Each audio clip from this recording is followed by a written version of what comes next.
Hello, hello, hello. Welcome to another reading by Emerald City Empathic Tarot.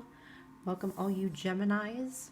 I'm starting off your reading with a crystal card, and you, my lovely Geminis, air sign, received the black tourmaline card. I'm going to get in there nice and close so you can pause it and read it if you'd like. But it's a grounding stone, and it helps with energetic boundaries between you and all of those energetic suckers or zombies out there, and using it to find yourself in a crowd and keep yourself grounded and away from those emotional vampires, basically. So welcome again. If you enjoy this reading, please hit that like button, share, and subscribe. And again, thank you. I am going to do a few different decks today, and I hope it was a beautiful, beautiful day. March 1st, we are officially heading closer and closer to spring. I cannot wait. Ooh, that was a lot of cards. To start off with, I want to let everybody know that I do shuffle prior to starting. I shuffle real time, so we will see what we get for you, Gemini sign.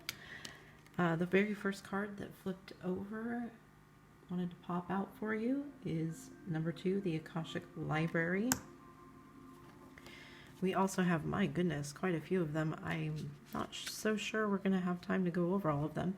But let's just start off by seeing what the Akashic Library has to say for our overall energy. It is basically the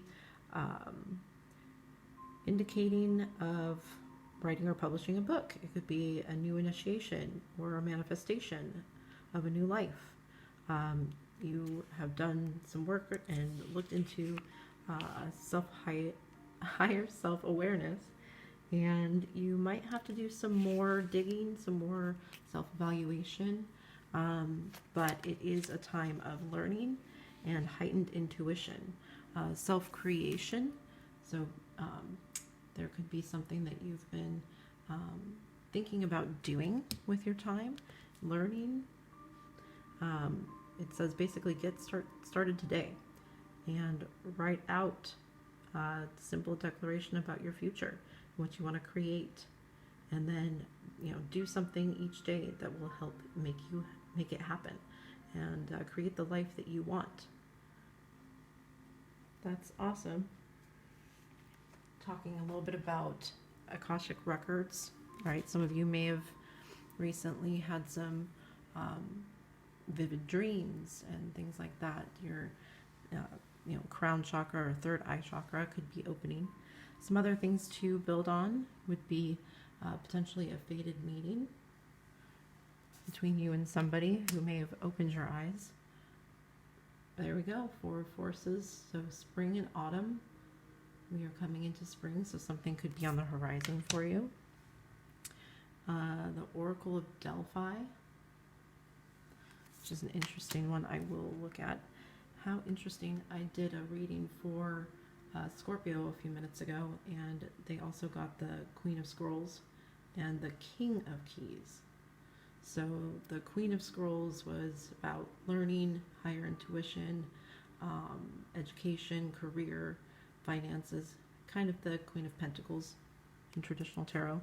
And the King of Keys was about also very similar focus in career, and somebody coming towards you. So the Queen would be, let's see, authority, sensitive and thoughtful, confident, helps to celebrate in the success of others, could be positive woman in business, could represent you or somebody that you work with. It could be being self-employed businesswoman, and basically about creative autonomy. So that all kind of builds on learning and going within, and the Akashic record, and how that can be a sign of the things that you recently went through. And the Oracle of Delphi.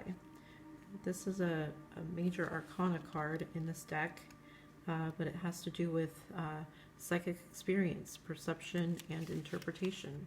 So going back to the Akashic record, the Akashic library, you very well could have been dealing with, again, vivid dreams, higher learning. You may have just recently become interested in a specific topic and done a lot of research, or even just tarot. I mean, you're here for a reason. You find this interesting, right? You're basically in a time of great insight and psychic power, even though you don't recognize it yet, possibly. But you have used this in the past lives that you may have experienced, and to take notes and practice understanding the perception and interpretation of everything going on within you and around you. Again, higher learning, understanding the energies that surround us on a daily basis. So this could be a huge time of insight and perception and learning. I hope that resonates so far. We'll see what else we have here. I want to see if we can get a few cards from the Moonology deck. They're being a little stubborn here, so give me a moment. Angel Spirit Guides. Ooh, what do we have for Gemini for the week of March 1st through 8th?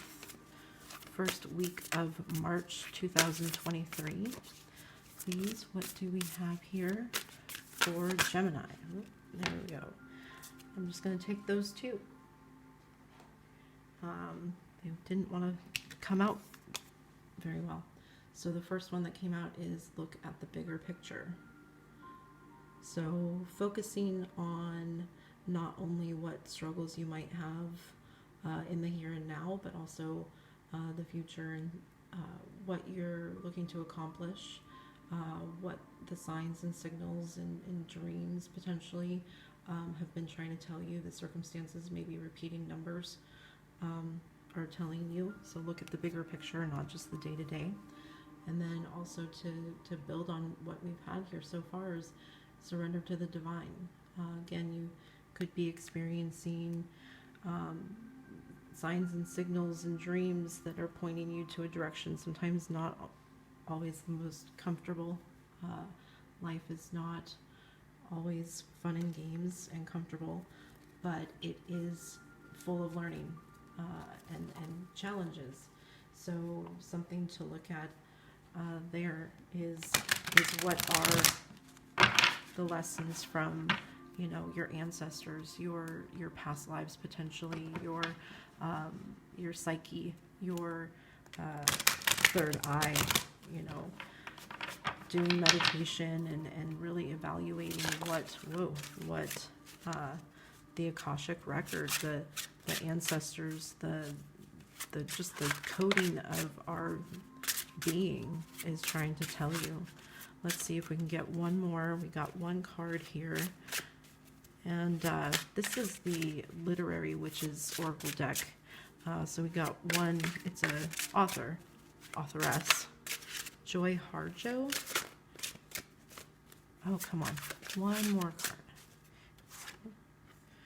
Interesting. We got two authors. Let's see if we can get one non-author. Nope. Wow, we got two authors. Emily Dickinson is the second one, The Soul. So we'll just go with the one, Bravery. Completely just dropped those.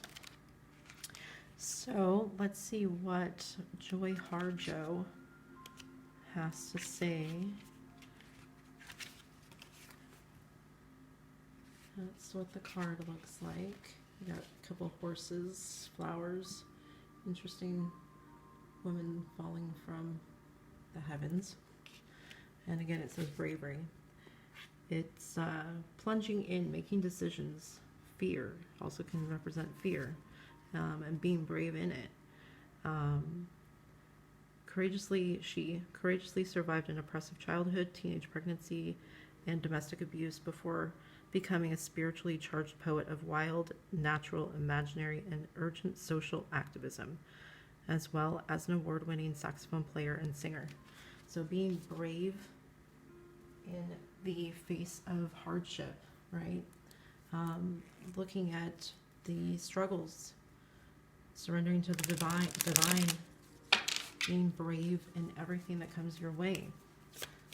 Beautiful message so far. It's very much a positive, keep your head up kind of a situation here that we have with the cards. My goodness. Okay. Well, give me a moment to put these all back together. A lot of them fell on the floor. Apologies. Let's just see what the cards that landed on the table here have to say. So, first card, High Priestess. High Priestess talks about, represents being somebody of understanding and knowledge and learning in terms of the Akashic records and past, and going within to become intuitive, using that perception and that ability to understand what spirit might be trying to tell you at this time. The next card that came out, these two both kind of came out sideways, I guess. So we have the Ace of Cups. Ace of Cups could be your own ability to fill your own cup and understand that there's love and passion in everything that we do. It's a water sign.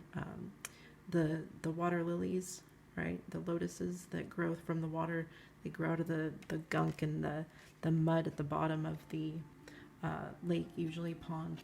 So coming forth and blooming from something that could have been difficult. Three of Pentacles means working on a craft. Really being stable in what you're working on. So there could be financial stability. It could be just stability within your own understanding of yourself and your what you're here on this earth, this planet to do in your life. The last three cards here, we have the King of Rods. So it could be, again, a passion. Somebody could be coming towards you with an offer of passion, but this, hey, look at that. It has a lion, which the bravery, right? If you're thinking about courageousness,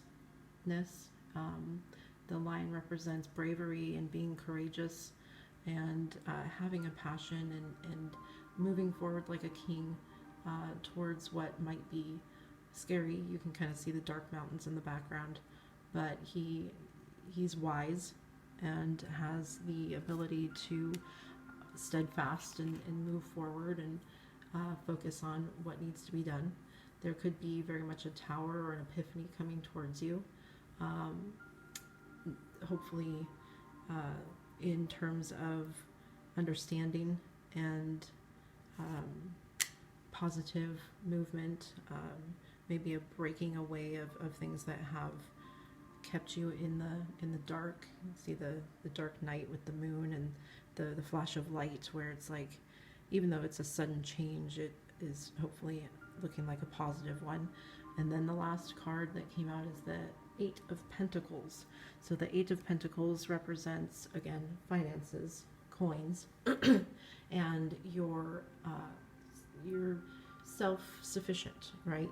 You've worked really hard with the Three of Pentacles, and now here coming up, you've created stability for yourself. You've created that abundance, and you should be happy in that. The Eight of Pentacles is finally seeing the positive outcome of hard work. So going within yourself, seeing what the angels and spirit guides are trying to gear you towards for your future and your stability, and it looks like a very positive outcome, that you've done some really hard work and self-evaluation, and there's going to be some kind of a breakthrough to help you be self-sufficient, and really be brave, surrender to the divine, and look at the big picture of your life and what you're looking to accomplish, and be that queen or king of your own life, Gemini. Well, thank you so much for joining me. See you next time.